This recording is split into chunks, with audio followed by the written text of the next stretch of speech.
Title: The Apartment Where No One Survives More Than 30 Days. Before you ever sign that lease, make sure you check how long the last tenant lived there. Like, comment, and subscribe if you dare. Bangkok, 1994. The rain had fallen for 3 straight days. The streets glistened like mirrors under flickering neon signs, and the air was heavy with heat and the faint smell of decay. In the heart of Ratchathewi district stood a 6-story apartment block, yellow walls streaked with mold, cracked windows, and a rusted sign that once read Suksan Place. Room 609 was empty again. The building manager, Somchai, unlocked the door for the new tenant, a young English teacher named Daniel Price. "You're lucky," Somchai said, forcing a smile. "Big room. Cheap. Air conditioning." Daniel nodded, barely noticing the old man's trembling hands. "Why so cheap?" Somchai hesitated. "Last tenant moved out early. Always the same with that room. But you're a foreigner, you won't believe stories." Daniel laughed politely.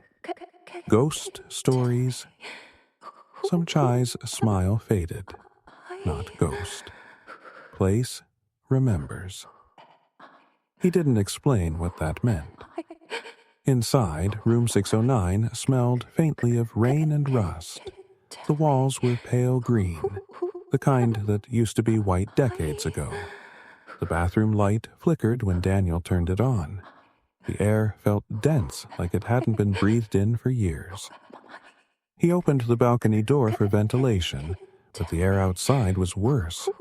Hot, humid, and carrying the faint stench of sewage. Down below, a drainage canal shimmered black in the dim light, its surface unmoving. That first night, Daniel woke around 2 a.m. to the sound of dripping water.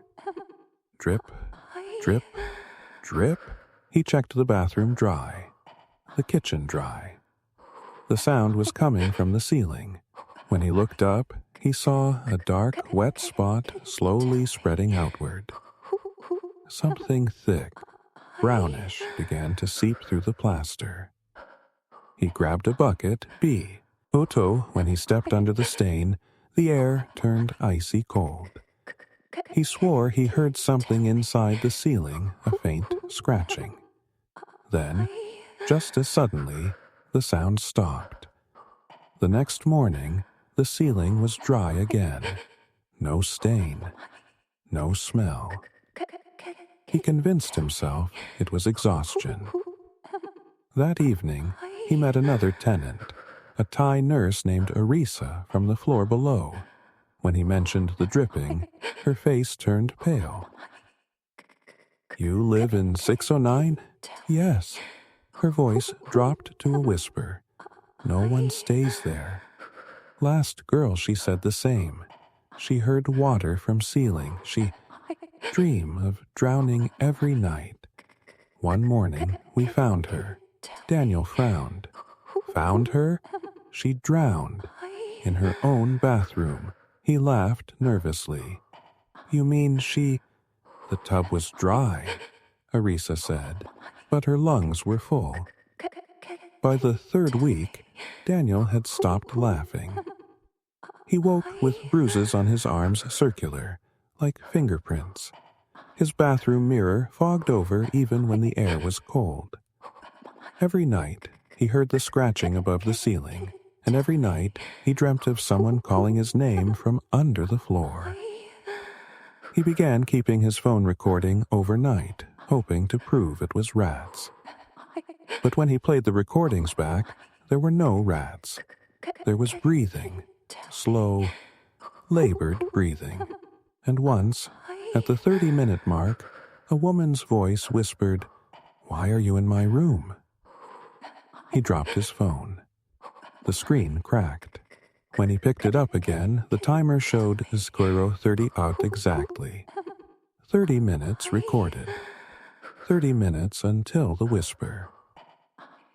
That night, the ceiling began to drip again, thicker this time, darker. The water hit the floor with soft, deliberate taps. Drip, drip, drip. He turned off the lights. And in the faint glow of the street lamps outside, Daniel saw something moving in the corner of the ceiling, something pressing from the inside, like a handprint forming through the plaster. A faint voice echoed from above. The hymn, soft, choked. Don't stay. The ceiling cracked. Daniel barely slept after that night. The next morning, sunlight streamed weakly through the grimy curtains, revealing dark stains on the ceiling that hadn't been there before. He touched one with the tip of his finger. It was dry, but left behind a faint brown residue.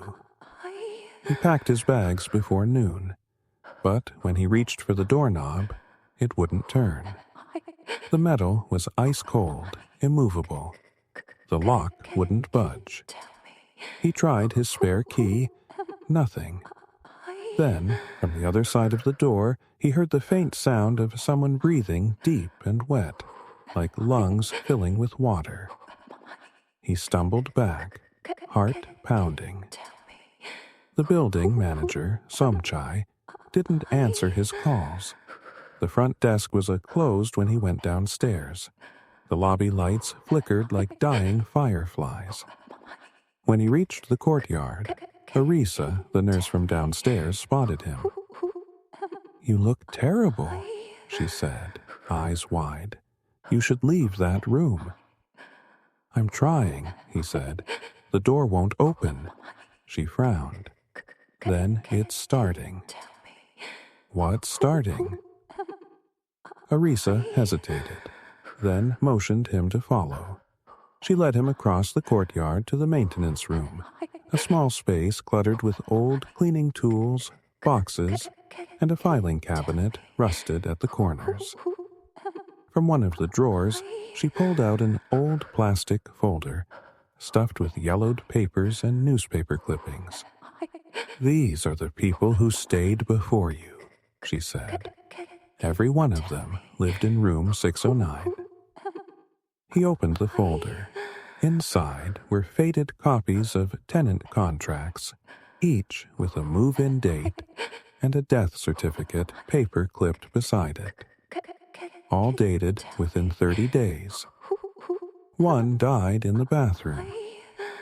Another was found slumped over the bed. A third had vanished completely. The police report simply read missing. Presumed drowned. "Drowned," Daniel muttered. "There's no water in that room." Arisa nodded.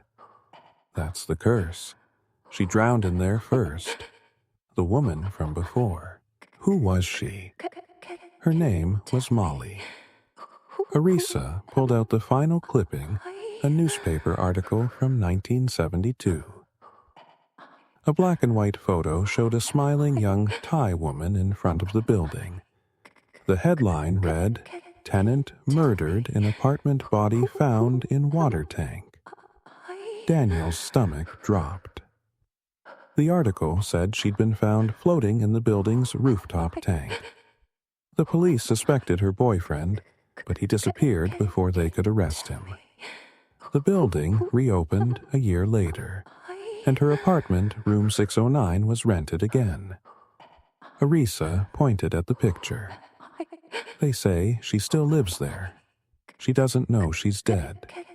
That night, Daniel dreamed he was standing on the rooftop, staring into the dark, algae-covered tank. The lid creaked open, and inside the water shimmered black. Something floated up pale hands, hair drifting like seaweed, eyes wide open. He woke gasping. The air was thick. His phone buzzed on the nightstand, a notification from his recording app. New audio file saved. Night 29. He didn't remember setting it to record. He hit play. For the first few seconds, only silence. Then faint dripping. Then footsteps. And then a woman's voice. Soft. Sad. You should have left when I told you. The sound grew distorted. The audio hissed. Then another voice joined, deep, desperate, male. Help me, please. Don't let her find me. Daniel froze. The voice sounded like Somchai, the building manager. He bolted upright, grabbed his flashlight, and ran downstairs. The hallway was empty. The front desk was still closed. But the manager's office door was ajar. He pushed it open and recoiled. The room was soaked. Water pooled across the tile floor, dripping from the ceiling as though it were raining inside. The smell was sharp metal and mildew. The desk sat a single apartment key labeled 609 next to it, a framed photo of Somchai with a younger woman. It was the same woe. Man from the newspaper, Mali. A faint splash echoed above him. From the ceiling vent, drops of dark water began to fall again. Daniel raised his light. Inside the vent, just beyond the grate, two eyes stared back. Bangkok, midnight. Rain hammered the tin roofs like 1,000 tiny nails, and thunder rolled across the city like something ancient waking up. Daniel hadn't slept in 2 days. His eyes were bloodshot, his hands shaking as he packed his things for the final time. He didn't care if the lock jammed, he'd break the door off its hinges if he had to. But when he stepped into the hallway, every light on the floor flickered and went out. The emergency bulb at the far end buzzed faintly, washing the corridor in sickly red. That's when he noticed it. A thin trail of wet footprints leading away from his apartment door, disappearing around the corner. Each step glistened dark, like something oily instead of water. He followed. The air grew colder the farther he went. A low humming sound echoed from the stairwell, not electrical, not mechanical, human. A woman's voice. Soft at first, then clearer. Why did you leave the door open? His flashlight flickered. He turned it toward the stairwell and froze. Standing halfway down was a woman in a soaked white dress, her hair plastered over her face, her skin gray-blue like it hadn't seen sunlight in decades. Water dripped steadily from her fingers, pooling at her bare feet. Molly, he whispered. The figure tilted her head slowly, and the voice came again, wet, hollow, echoing as if spoken from underwater. You moved into my home. She stepped forward. The light overhead flickered with every movement. The air grew so cold that vapor curled from Daniel's breath. He stumbled back, clutching the railing. You're not real. Her voice cut him off. None of you ever listen. The walls began to weep. Dark water trickled from cracks, running in streams across the floor. Daniel slipped, hitting the wall hard. When he looked up again, she was gone. Only the sound of dripping remained. He turned to run, but the corridor had changed. The walls now looked older, stained, as though decades had passed in seconds. Doors that had been numbered now hung open, revealing nothing but black water inside. He looked down at his phone. The screen glowed faintly. Day 30, then it rang. The caller ID read, Room 609. He answered. A man's voice came through, panicked and breathless. Help me, please. Don't open it again. Daniel froze. He knew that voice. It was his own. He dropped the phone. The screen cracked on impact. From down the hallway, a door creaked open. Room 609. Golden light spilled out, warm and soft, the same light he had seen when he first arrived. He took one hesitant step forward. The air buzzed with electricity. Lights flickering faster now, the sound of water sloshing around his ankles. He reached the door and pushed it open. Inside, the apartment was perfectly clean. No stains, no mold, no smell. On the table sat a small stack of photographs, past tenants, smiling, holding their keys.